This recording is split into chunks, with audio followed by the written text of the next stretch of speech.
بسم الله الرحمن الرحيم. نحمده ونصلي على رسوله الكريم وعلى آله وأصحابه وأزواجه وأتباعه أجمعين. أعوذ بالله من الشيطان الرجيم. بسم الله الرحمن الرحيم. يا أيها الذين آمنوا قوا أنفسكم وأهليكم نارا. صدق الله العظيم.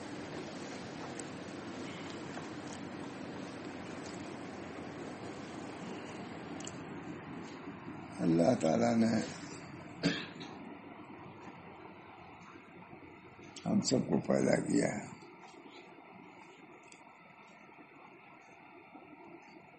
جنوں کو بھی اور انسانوں کو بھی اور فرشتوں کو بھی، جنت دوزخ سب کو پیدا کرنے والا اللہ۔ ظاہر بات ہے کہ اللہ تعالیٰ نے پیدا کیا تو اس میں حکمت ہے، کے اندر مصلحت ہے۔ اللہ تعالیٰ نے ہم کو آپ کو لغو نہیں پیدا کیا ہے، فضول اور بیکار نہیں پیدا کیا ہے۔ وہ مشہور جملہ ہے کہ حکیم کا فعل حکمت سے خالی نہیں ہوتا۔ تو نبی اکرم صلی اللہ علیہ وسلم سے بڑھ کے کہ اللہ تعالیٰ کے ارشاد سے بڑھ کر کے کون سا کلام حق ہوگا، اس بنا پر سب سے پہلی چیز تو یہی ہے کہ ہم اللہ تعالیٰ کے کلام کی حقانیت کو تسلیم کریں۔ جو کچھ اللہ نے فرمایا ہے وہ حق ہے، اس میں کسی شک و شبہ کی گنجائش نہیں ہے۔ کلام اللہ کے ہر لفظ پر، ہر نقطے پر ہمارا آپ کا ایمان ہے، تکذیب نہیں بلکہ تصدیق ہے۔ اور اللہ تعالیٰ چاہتا بھی ہے کہ اس کے ہر حرف کی تصدیق کی جائے۔ جیسا الف لام میم ہے، اس کی بھی ہم کو آپ کو تصدیق کرنی ہے، چاہے معنی مطلب اس کا نہ بھی سمجھیں۔ الف لام میم یہ اللہ کا کلام ہے، جس کی ہم تصدیق کرتے ہیں، اس کا جو بھی مطلب ہو، لیکن اس کو ہم مانتے ہیں کہ اللہ کا کلام ہے۔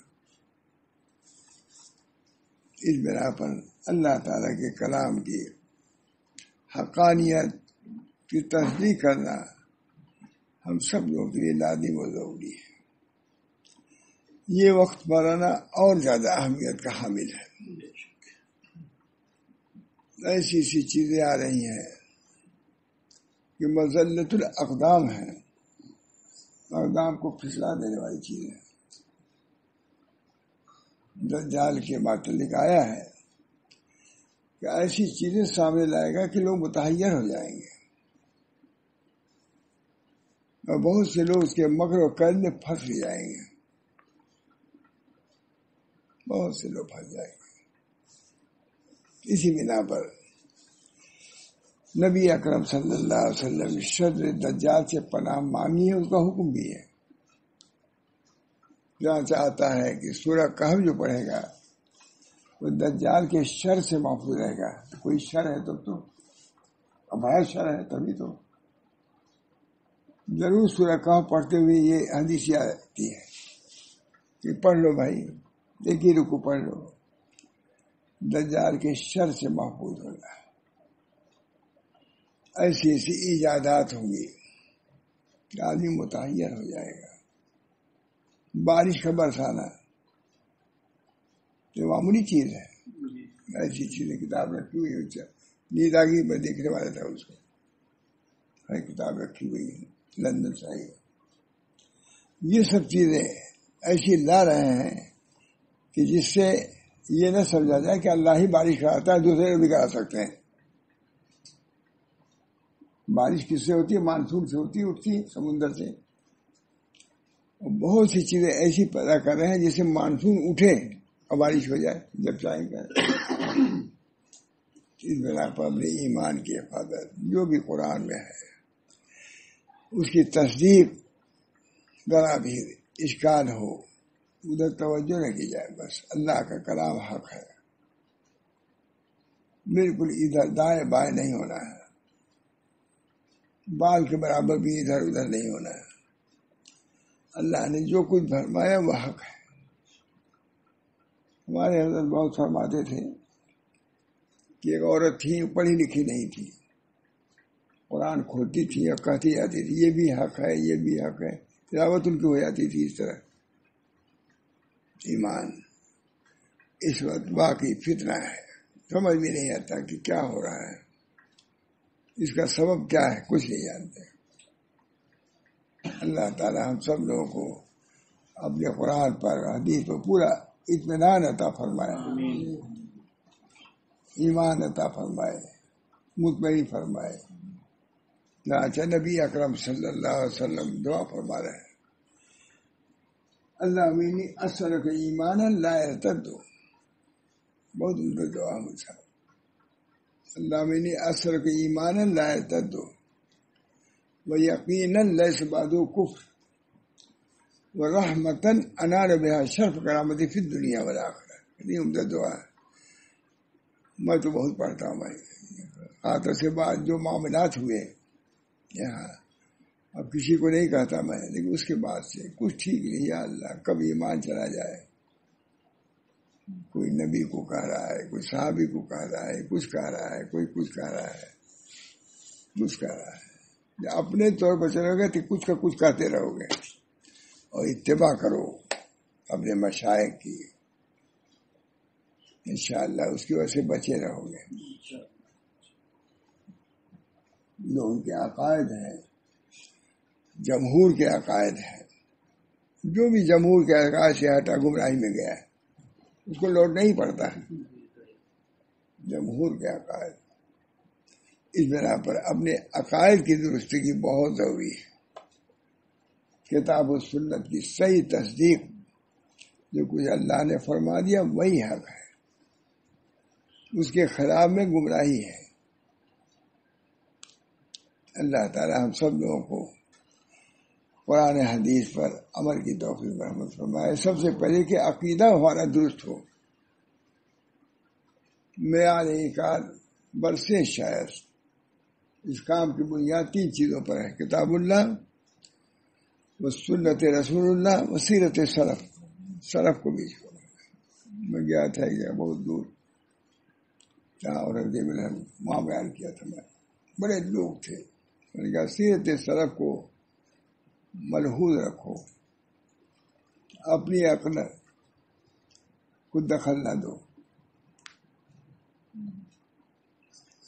در جہاں کہتے بہت ہے, بہت اللہ تعالیٰ مصطفیٰ اندر جہاں واگا کسے گوئے دے عقل, مصطفیٰ اندر جہاں واگا کسے گوئے دے عقل, آفتاب اندر جہاں واگا کسے جوئے سہا. نبی صلی اللہ علیہ وسلم کی یہ وحی جو یقینی موجود ہے, اس کے چھوڑ کر کے عقلی گھوڑے دوڑاؤ گے تو گمراہ ہو گے. اور ایسی ہوگا جیسے آفتاب کو چھوڑ کر کے کوئی چراغ کو ڈھونڈتا ہو. یہ سب تمہاری استدلال بھی کیا ہے, ضعیف ہے, کمزور ہے, اس میں شک ہے, اس میں شبہ ہے. فلاسفہ کیا کسی چیز پر مطمئن ہو ہی نہیں سکے, ڈوا ڈولی رہے. امام غزالی وغیرہ بھی گئے تھے, لوٹ کے آ گئے.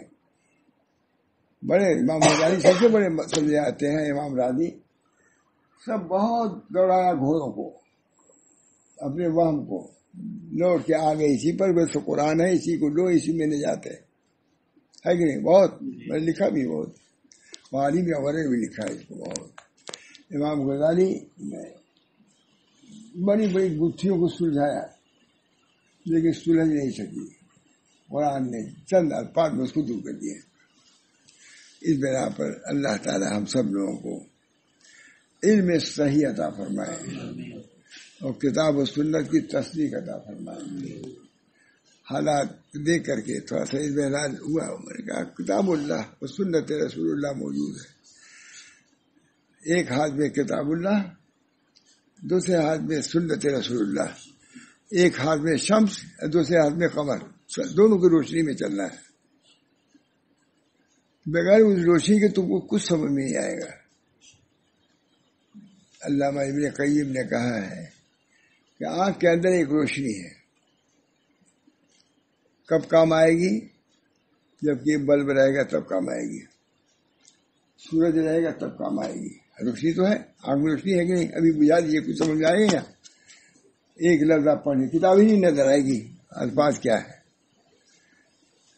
اس روشنی کے لیے بھی ایک خارجی روشنی کی ضرورت ہے. اس روشنی کے لیے ایک خارجی روشنی کی ضرورت ہے. اس عقل کی روشنی کے لیے وحی کی روشنی کی ضرورت ہے. جب تک وہ روشنی نہیں آئے گی حقانیت نہیں آ سکتی، آپ کو تم نہیں پہنچ سکتے. وہ روشنی، آنکھ کی روشنی محدود ہے، اس کے لیے بلب کی ضرورت ہے، راڈ کی ضرورت ہے، سورج کی ضرورت ہے، ہر کی ضرورت ہے. اسی طریقے سے عقل کے اندر بھی روشنی لیکن محدود ہے. جب وہی کی روشنی سے وہ مدد لوگے تب یہ عقل تمہاری چلے گی، ورنہ عقلی بودی ہے، لنجی ہے، کچھ نہیں کر سکتا.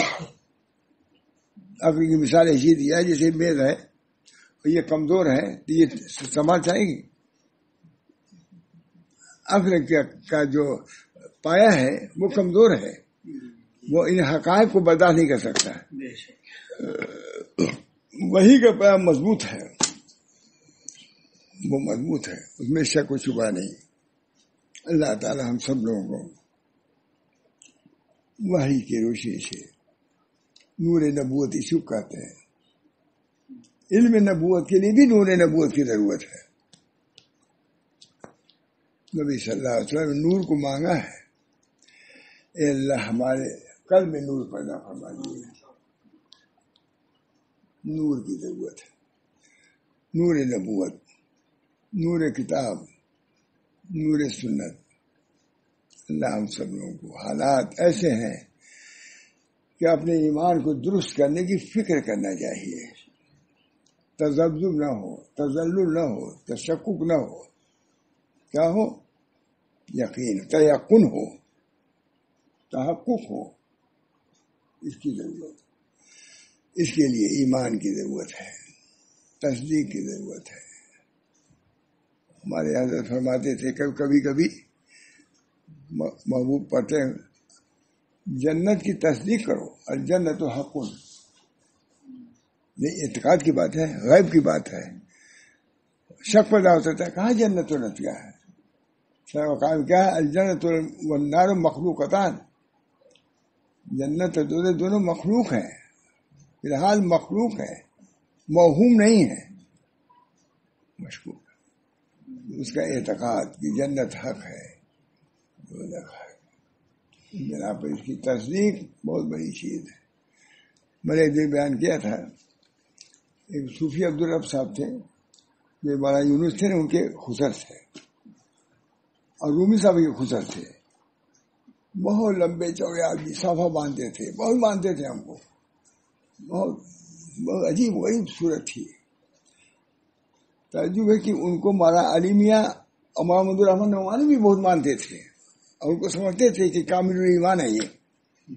اور کہیں کسی مدرسے میں یہ 1 مہینہ 2 مہینہ نہیں رہے. 1 مہینہ کوئی سخت بات کہتے تھے، نکال دیے تھے.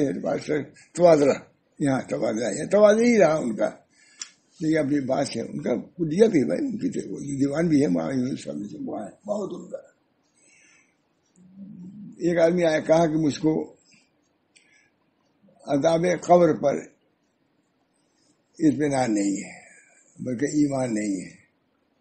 اب علی میں نے سمجھانا شروع کیا، خود لکھا ہوا محمد دوسرا لکھا ہے، وہ سمجھتے ہی نہیں تھا. ہمارے صوفی صاحب نے کہا کہ اچھا یہ اسے نہیں سمجھے گا. کہا کہ اچھا بتا، دیکھو تم نہیں مانتے، اچھا کپڑا پہنو، جاؤ وضو کرو، غسل کرو، اور نیا نیا کپڑا پہنو، میں بھی تیار ہوتا ہوں. چلو میں تم کو عذاب قبر دیکھ رہا. لیکن یہ کہ سنبھل کے چلنا کپڑا اس لیے کہا کہ ہوتا تھا مر جاؤ تو یہ ہے بالکل یقین کے ساتھ چلو ہم دکھلاتے ہیں عذاب قبر. اتنا یقین کے ساتھ صوفی صاحب نے کہا کہ کہاں مان گئے, کام دکھلاتے ہیں. لیکن یہ کپڑا پہن لو معلوم مر جاؤ کیا ہوگا, دیکھ کے برداشت کر پاؤ گی نہیں, اتنا یقین تھا. تھے بھی ویسے ہی تھے, ویسے ہی ان کی صورت شکل بھی ویسے ہی تھی. بہرحال اللہ تعالیٰ کے دین کا یقین, دین حق ہے, کتاب حق ہے. بہت بڑا سرمایہ ہمارے پاس کتاب اللہ سنت رسول اللہ کا ہے. ہم نے خود سنا مولانا علی میاں سے بات سنی, حضرت مولانا شاہ رسول اللہ سے یہ کہہ رہے تھے وہ کہ حضرت ہم کو کیا کمی ہے, ہمارے پاس کتاب اللہ اور سنت رسول اللہ ہے, ہمارا میدان وسیع ہے, ہم جہاں سے چاہیں اس میں بیان کریں, ہم کو کوئی تنگی نہیں ہے, اتنا بڑا مواد ہمارے پاس موجود ہے. اب کس بات پہ کہہ رہے تھے, بڑے مولانا نے حضرت جوش میں کچھ بیان کر رہے تھے, تو ہم نے خود سنا پوری کہ حضرت ہم کو کیا کر, کتاب اللہ اور سنت رسول اللہ موجود ہے, ہماری کہیں رکاوٹ ہمارے لیے نہیں ہے, راستہ صاف. بہرحال اللہ تعالیٰ نے قرآن پاک دیا ہے, واضح کر دیا ہے, راستے کو واضح کر دیا ہے, کوئی اس کے اندر خفا نہیں ہے. فرما دیا, اعمال کو بھی بیان کیا اور جزاؤں کو بیان کیا, صاف صاف بیان کر دیا. یہ اعمال ہیں, یہ جزائیں ہیں. چنانچہ یہ آیت جو پڑھی ہے, یا ایھا الذین آمنوا قوا انفسکم واہلیکم نارا, کتنی بڑی آیت ہے, ڈرنے کی آیت ہے. اے ایمان والو, اپنے آپ کو آگ سے بچاؤ, اپنی اولاد کو بھی بچاؤ. یہ معمولی آیت ہے مول صاحب. یا ایھا الذین آمنوا قوا انفسکم واہلیکم نارا. ایمان لانا چاہیے کہ نہیں, تصدیق کرنا چاہیے نہیں. وقودھا الناس والحجارہ, اس کے وقود ناس ہے اور پتھر ہے, یقین کرنا چاہیے. یہ وعید ہے. کیسے بچاؤ گے؟ حضرت علی نے کہا کہ تعلیم کتاب کر کے بچاؤ, کتاب کی تعلیم دو. ہے کہ حضرت علی کا ارشاد ہے, بچانے کی کیا صورت ہے؟ ہاں, کتاب اللہ سنت رسول اللہ کی تعلیم دو, دین کی, اس سے بچاؤ. انہوں نے کہا لیکن میں تو ایک حدیث بیان کرتا ہوں, اعملوا بطاعت اللہ, وہ حدیث ہے, زیادہ کہیں ملتی نہیں جلدی, شاید شامی علی میں لکھا ہے. اعملوا بطاعت اللہ واتقوا معاصی اللہ ومروا اولادکم بامتثال الاوامر واجتناب النواہی ذلک وقایۃ لهم ولکم من النار. اعملوا بطاعت اللہ کے طاعت پر عمل کرو. کتنی عمدہ دعا, یہ نبی کی دعا کر سکتا ہے. اعملوا بطاعت اللہ. میں نے کئی بار بیان کیا, ہم لوگ جب بابری مسجد گری تھی تو چائل میں جلسہ تھا, حاجی شکیل کے گھر نہیں, ڈاکٹر اکرام الحق کے گھر کے سامنے, اور اسی وجہ سے ماں صدیق صاحب بھی تھے, وہ بھی تھے, میں بھی تھا, شاداب وہ بھی رہے ہوں گے. تو میں نے یہی حدیث پڑھی. مولانا پہلے بیان کرتے نہیں تھے, پہلے وہی بیان کرتا تھا, وہ کہتے نہیں تو بیان کروں میں. اعملوا بطاعت اللہ واتقوا معاصی اللہ ومروا اولادکم بامتثال الاوامر واجتناب النواہی ذلک وقایۃ لهم ولکم من النار. اعملوا بطاعت اللہ, اللہ کے طاعت پر عمل کرو. اللہ کی طاعت جو بھی ہے اس پر عمل کرو. واتقوا معاصی اللہ, اور اللہ کے معاصی سے بچو.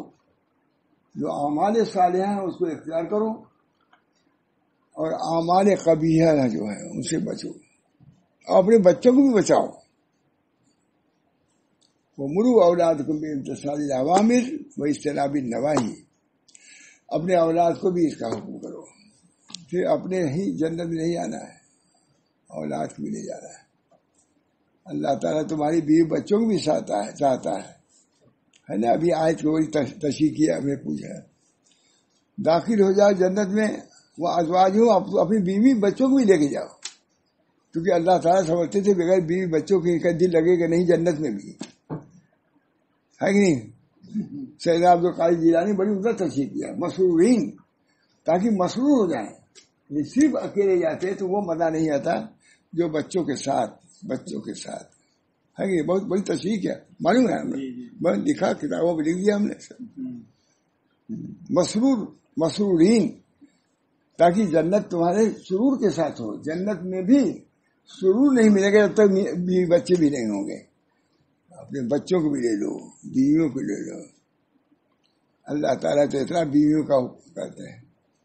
اللہ تعالیٰ ہم سب لوگوں کو توفیق دے.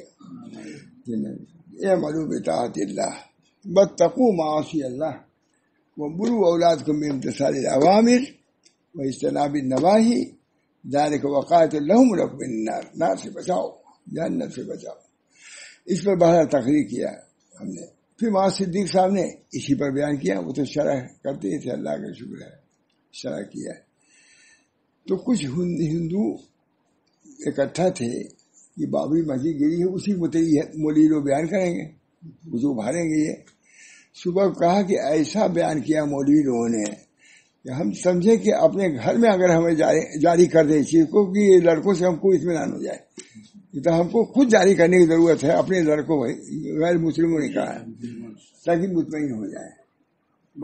اللہ تعالیٰ نے کتاب و سنت دیا ہے، خود اپنے کو بچانا ہے، اپنے بچوں کو بچانا ہے. بہت بڑی بات ہے بچہ. یا ایھا الذین آمنوا قوا انفسکم واہلیکم نارا وقودھا الناس والحجارہ. اس بنا پر ہمارے بزرگان دین اپنے بچوں سے بھی غافل نہیں رہتے. چنانچہ آج میں نے حضرت مفتی محمد شفیع صاحب کے ایک نصیحت دیکھی، وصیت کہیے، وصیت، اس کا مجھے بہت اثر ہوا اور دن بھر اثر رہا. بلکہ میں تو اس کو آگے بڑھائے بھی تھوڑا سا، تو اسی کو میں سنانا چاہتا ہوں کہ ان کو کتنی فکر تھی اپنی اصلاح کی بھی، اپنے بچوں کی بھی اصلاح کی. وہ ہمارے حضرت کے ساتھی تھے، معلوم ہے. مفتی محمد شفیع صاحب ہمارے حضرت کے ساتھی تھے. اصلاح کیا تھا اپنی، ماں تھانوی سے سیکھا تھا. اتنے بڑے ہیں کہ مفتی اعظم تھے، اس سے کیا مفتی اعظم. لیکن متقیہ آدم کہا جائے تو کوئی ہے نہیں، بہت متقی پرہیزگار. ان کی باتوں سے بھی سمجھ میں آئے گا. تو مجھے بہت اثر ہوا. اللہ تعالیٰ نے ان کو ظاہری اعتبار سے بھی علم سے نوازا تھا اور باطنی اعتبار سے بھی تقویٰ سے نوازا تھا. اس بنا پر ان کی جو وصیت ہے، نصیحت ہے، جو مختصراً اسی کو سنانا چاہتا ہوں. اللہ تعالیٰ ہم سب لوگوں کو اس سے نفع عظیم عطا فرمائے.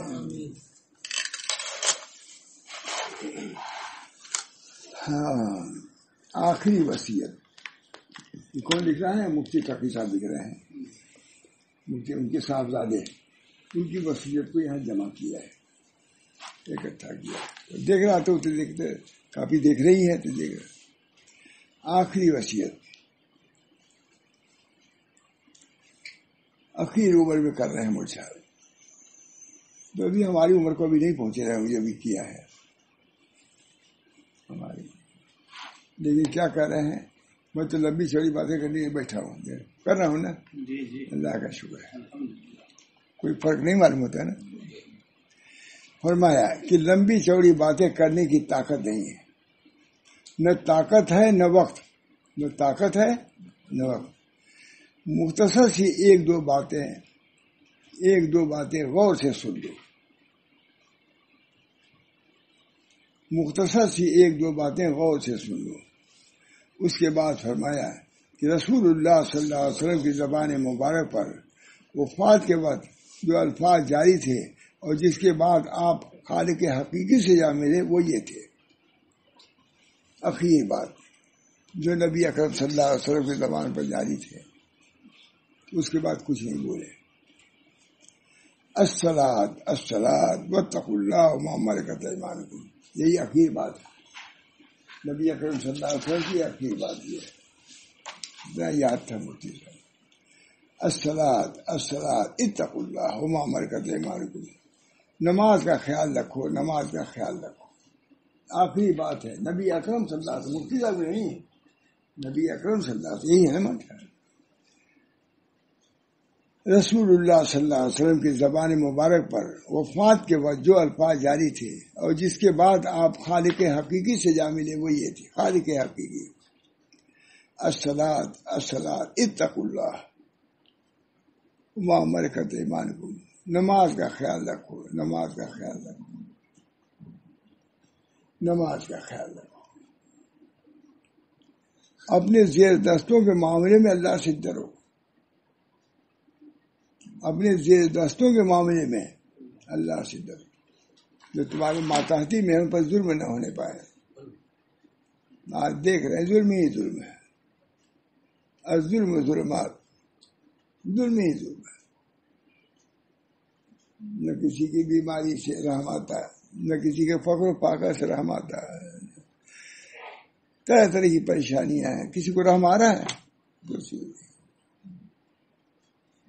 بڑے بڑے لوگ پھنس جاتے تھے ایسی بیماریوں پر، دیکھ رہے لاکھوں آدمی بھوکے ہیں، پریشان ہیں، کسی کو فکر نہیں، جو غم کا کوئی احساس بھی نہیں ہے اس کا۔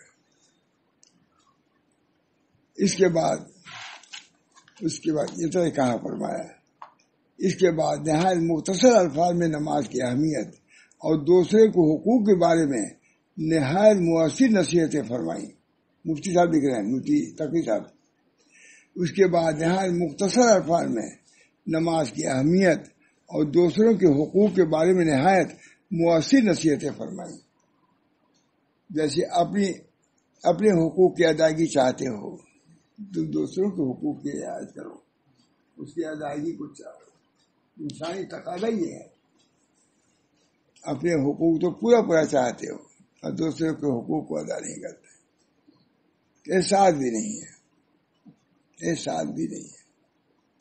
اس کے بعد نہایت مختصر الفاظ میں نماز کی اہمیت اور دوسرے کو حقوق کے بارے میں نہایت مؤثر نصیحتیں فرمایا کہ آدمی اس وقت تک نمازی نہیں ہو سکتا جب تک جماعت کا پابند نہ ہو جائے، اور جو جماعت کا پابند نہ ہو وہ اپنے آپ کو دھوکہ دیتا ہے کہ نمازی ہے۔ نمازی تو جماعت کے پابندی سے بنتا ہے، یہ مفتی صاحب کہہ رہے ہیں، نمازی تو جماعت کی پابندی سے بنتا ہے۔ اس کے بعد فرمایا اپنی نمازوں اور عبادتوں پر نظر رکھنی چاہیے، کیا کر رہے ہو؟ عبادت بھی کسی حصے میں ادا ہو رہی نہیں، نماز وقت سے ادا ہو رہی نہیں۔ یاد رکھو، جو آدمی نماز روزہ کر کے خود کو نیک و صالح سمجھنے لگے اس سے زیادہ کوئی خسارے میں نہیں، ساری نمازیں منہ پر مار دی جائیں گی، بلکہ اور چیزیں بھی کرنا اس کی رعایت، اس سے زیادہ کوئی خسارے میں نہیں ہے، ساری نمازیں منہ پر مار دی جائیں گی۔ تیسری بات پردے کی شرعی پابندی کی بابت فرمائی، تیسری بات پردے کی شرعی پابندی کی بابت فرمائی، یہ کتنی کوتاہیاں ہیں اس میں۔ تیسری بات پردے کی شرعی پابندی کی بات فرمائی کہ پردے کا اپنے خاندان میں پورا اہتمام کرو، اور نئی تہذیب کی لعنت کو اپنے گھر میں گھسنے نہ دو، اور نئی تہذیب کی لعنت کو اپنے گھر میں گھسنے نہ دو۔ فرمایا کہ بس میری یہی وصیت ہے، بس ختم۔ نماز روزے کی پابندی، پردے کی پابندی، حقوق دوسروں کے ان کی ادائیگی، یہی کا حاصل اس کا یہ جائے۔ اس کو پلے باندھ لو، یہی پلے کہنا، اس کو پلے باندھ لو۔ اللہ تعالی ہم سب کو اس وصیت پر عمل کرنے کی توفیق عطا فرمائے۔ خصوصیات، یوں تو مولانا مفتی تقی عثمانی نے حضرت مفتی اعظم صاحب کی بہت سی خصوصیات اور کمالات کا ذکر فرمایا ہے، جن کو بغرض اختصاص ہم نقل نہیں کر رہے ہیں۔ ہم بھی لکھتے ہیں بغیر اختصار.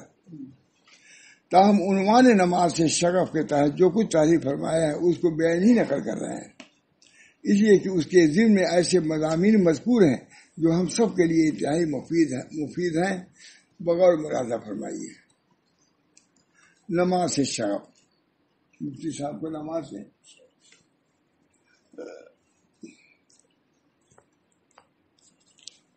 سے والد صاحب قدس روح کو خاص شغف تھا،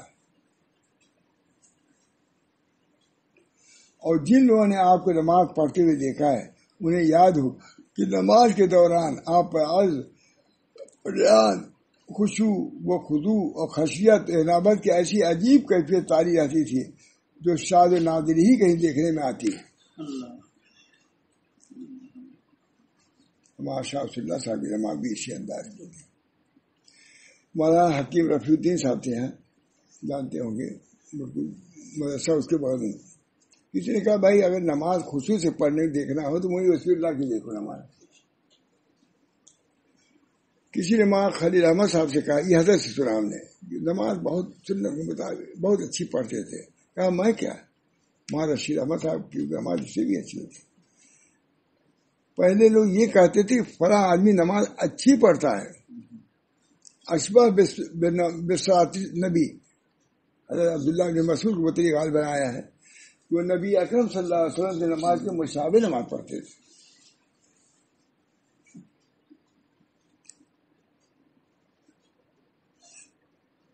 ہم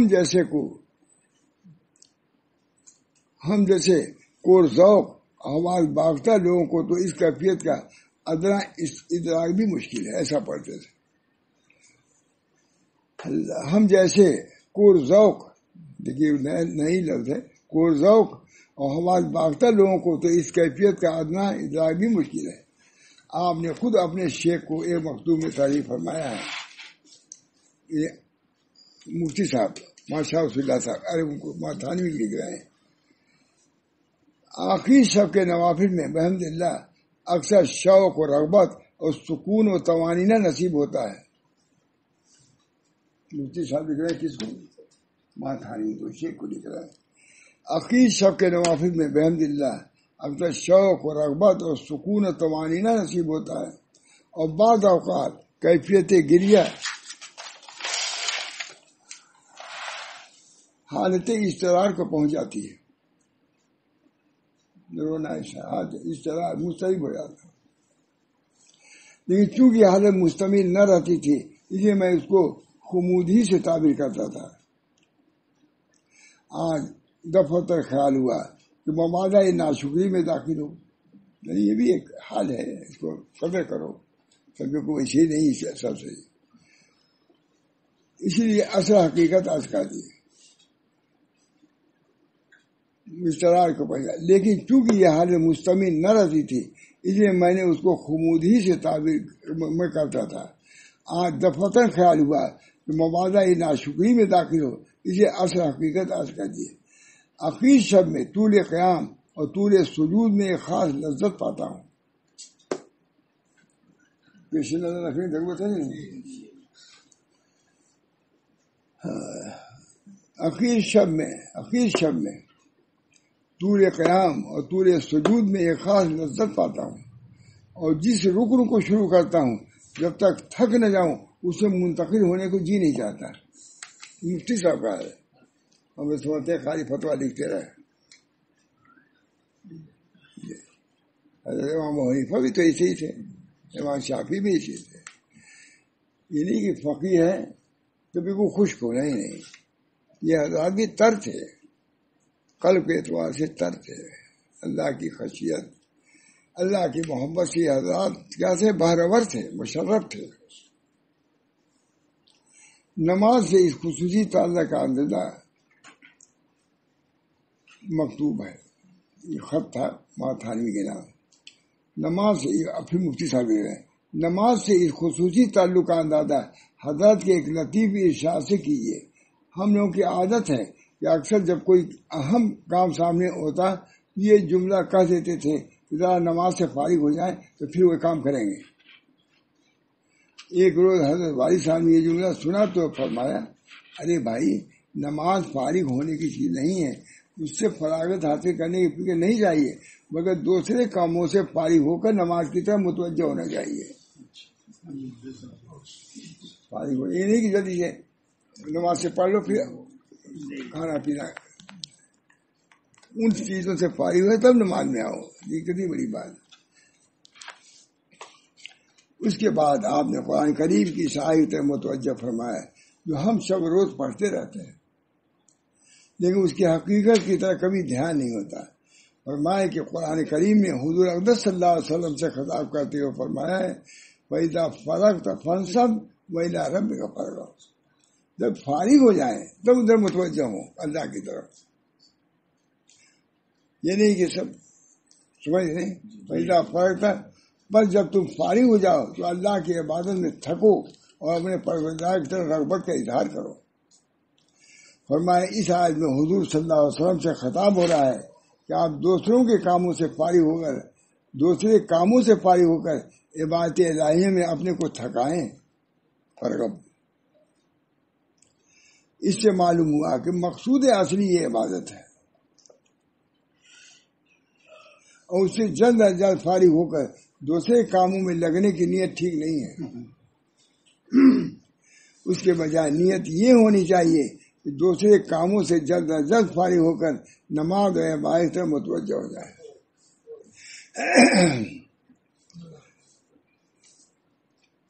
ساتھ ہی حضرت والی صاحب نے فرمایا یہاں خاص طور پر اہل علم اور دینی خدمات انجام دینے والوں کو اس بات پر غور کرنا چاہیے.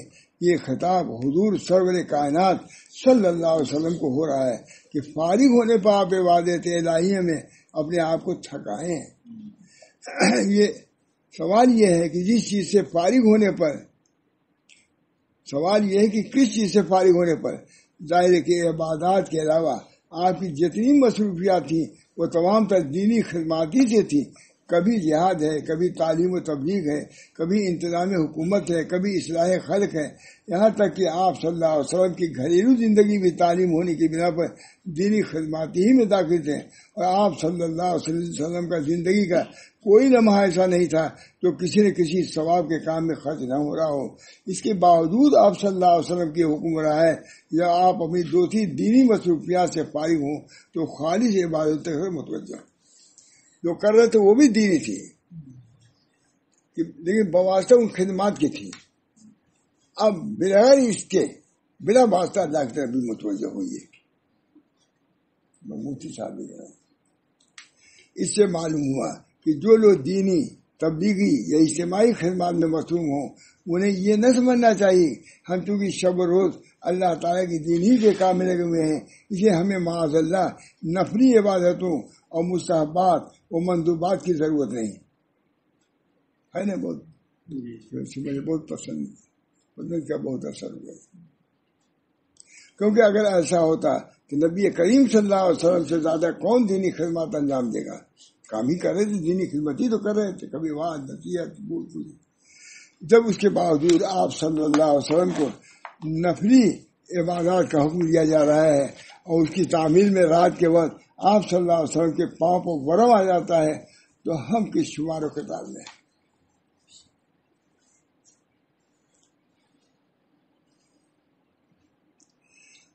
دین کا مقصود اصلی. دوسرے اس سے یہ بھی معلوم ہوا کہ جہاد، تعلیم و تبلیغ، اجتماعی خدمات اور دین کے لیے سیاست کی مصروفیات اگر صحیح نیت سے ہوں تو اگرچہ وہ سب کار ثواب ہے اور بعض اوقات اس کا ثواب نفلی عبادات سے بڑھ بھی جاتا ہے، لیکن ان کو دین کا مقصود اصلی سمجھنا درست نہیں.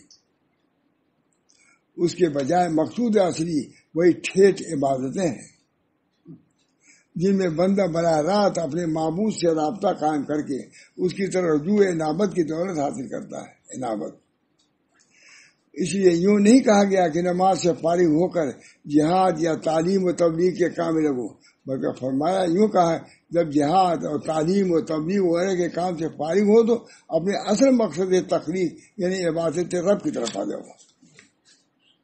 ہے نا کتنی عمدہ بات. یہی وہ بنیادی نقطہ ہے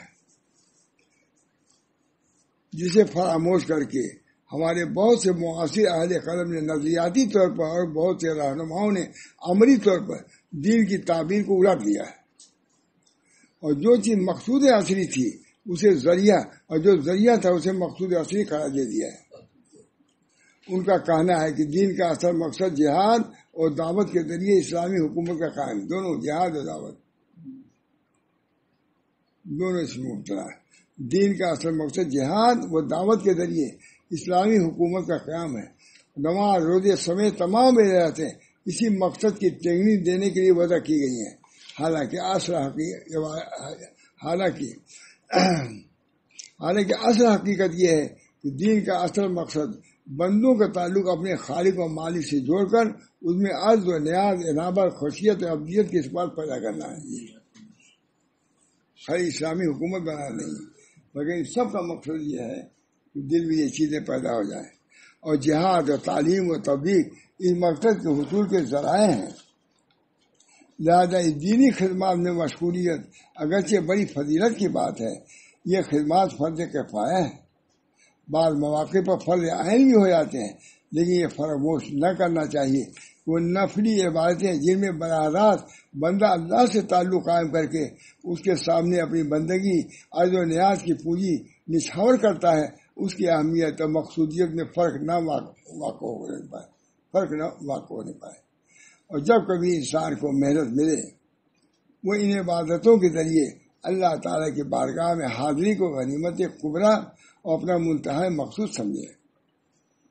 وہ ان عبادتوں کے ذریعے جب بھی کبھی انسان کو مہلت ملے، وہ ان عبادتوں کے ذریعے اللہ تعالیٰ کی بارگاہ میں حاضری کو غنیمت کبریٰ اور اپنا منتہا مقصود قرار دے۔ حضرت والد صاحب رحمۃ اللہ علیہ نے اسی فکر کو اپنے ایک شعر میں بیان فرمایا ہے: خوش درس علم شغل فتاوی دیوبند،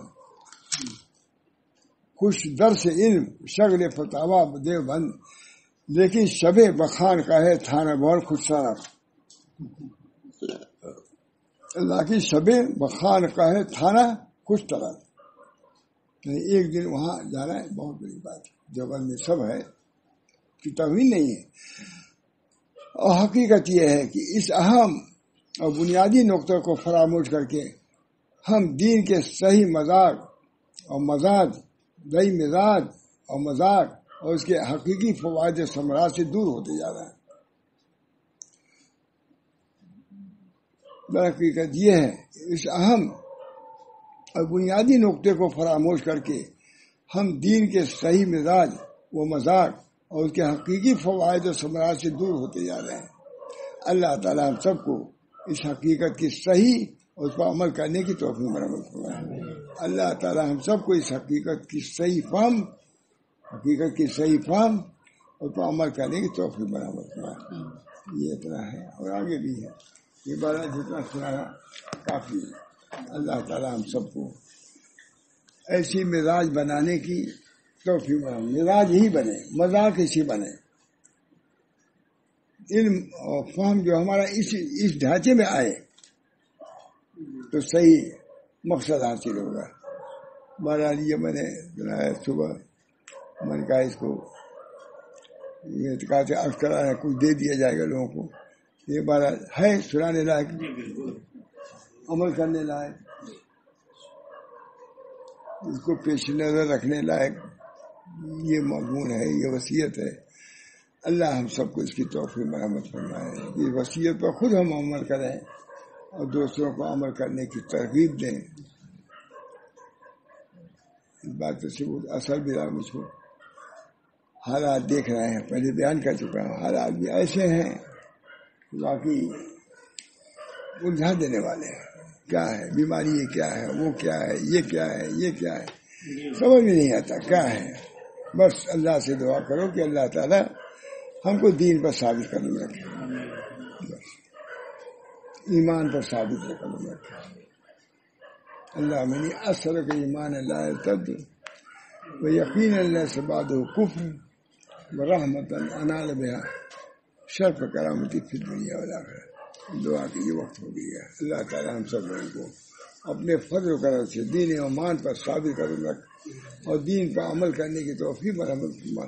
اور یہ وصیتیں جو ہیں ہمارے بزرگان دین کرتے آئے ہیں، اللہ ان وصیتوں کو بھی پیش نظر رکھنے کی ہم کو توفیق دے، ہم کو، ہمارے تمام اہل و عیال کو اور تمام دوستوں کو، بلکہ تمام مسلمانوں کو بغیر ان وصیتوں کو پیش نظر رکھے. فلاح و عافیت ملنا دشوار ہے، دینی بھی اور دنیوی بھی. ہر قسم کی عافیت کے لیے دین پر عمل کرنا اور دین کے قوانین پر چلنا اور دین کے راستے کو اختیار کرنا بہت ضروری ہے. خود اپنے لیے بھی ضروری، اپنے اہل و عیال کے لیے ضروری، اپنے دوستوں کے لیے ضروری. اللہ ہم سب کو اس کی توفیق دے. نبی اکرم صلی اللہ علیہ وسلم کے فیض میں اے اللہ سنت پر چلنے کی توفیق دے اور اپنی محبت اور نسبت سے سرفراز فرمائے. الہی مقصود من تو ہی ورضائے تو، محبت و معرفت خود دے. ربنا تقبل منا انک انت السمیع العلیم برحمتک یا ارحم الراحمین بحرمت سید نبی کریم صلی اللہ تعالی علیہ وسلم.